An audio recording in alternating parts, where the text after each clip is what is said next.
My name is Angie Plummer. I'm Executive Director of CRIS, Community Refugee and Immigration Services.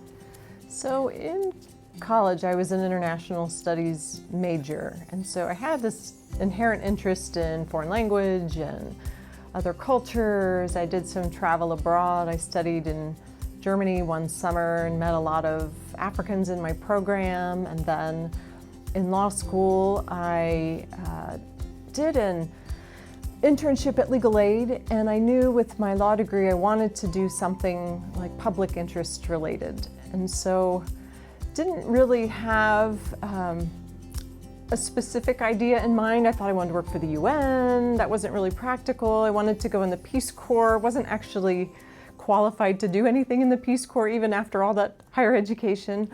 But I knew that that's what made me tick, like learning about other people from other places. Was able to study abroad in law school too in Greece. And so I was working at the state doing policy development and feeling kind of empty. I had a great boss. I liked the people I worked with. It was a good job, but it didn't fill my soul. And I started casting about for volunteer activities. And I saw this newspaper article about this lawyer who was volunteering for some refugee group, CRIS.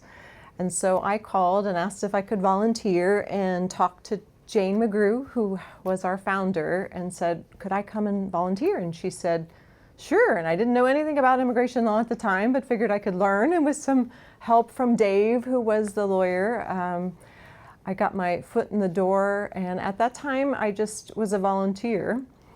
Then CRIS got some funding from the city to hire a part-time immigration attorney. And so that was me.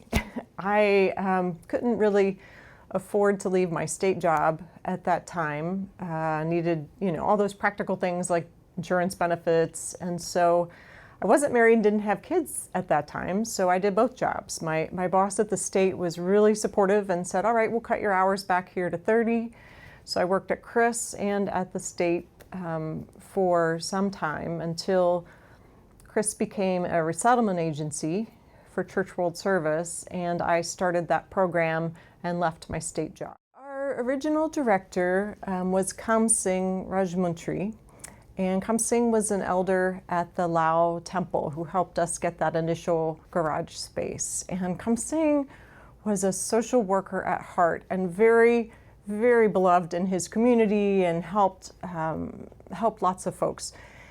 But when we started getting federal contracts, Kam Singh decided, I think I'm going to focus on my social work role and step out of being executive director. So there were a group of us sitting around a table, and it was sort of an informal conversation. So who wants to be director now?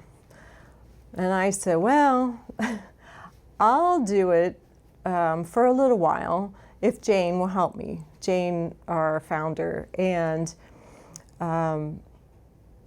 so Jane helped me, and that was January of 2003.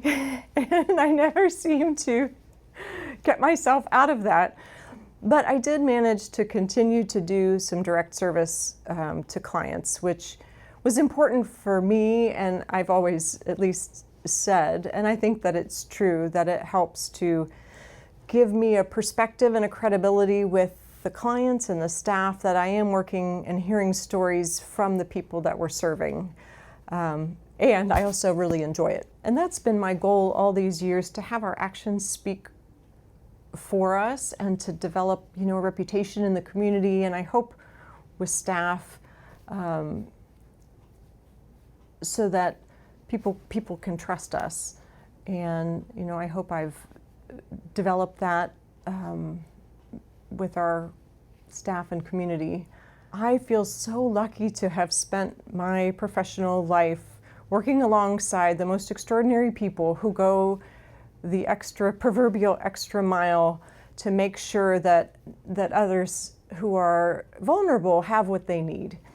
And I think about my environment and how lucky I've been to be around some extraordinary people and learn from their own journeys and their resilience. I've often reflected on, oh, my journey feels pretty ordinary. You know, I'm just a kid from Dayton, Ohio who ventured all the way to Columbus. But I've been surrounded by people from all over the world and seen over these many years how we've gotten to experience so many different cultures and people from, you know, all over the globe.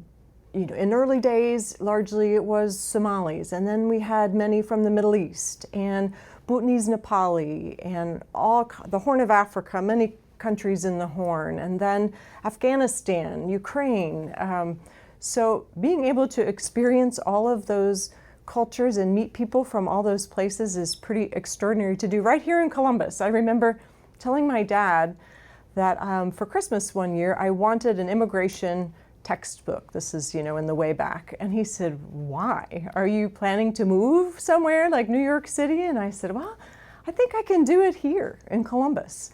And turned out that I could, and I've never regretted for one moment, not that it hasn't been filled with challenges of heartbreak, and but the clients that I've been able to work with and develop friendships with, and the staff at CRIS, I feel like I'm the lucky one.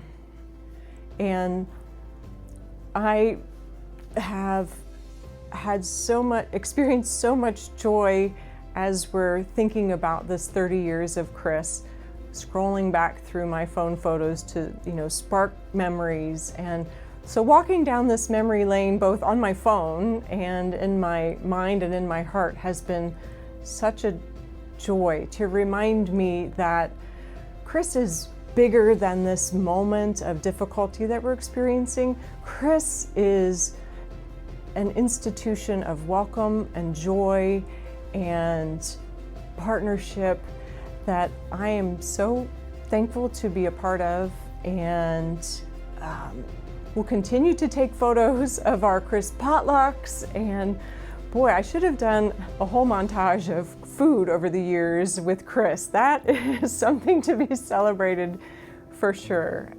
But there's so much to celebrate by taking a step back and reflecting on 30 years and what that means and what it will continue to mean into the future.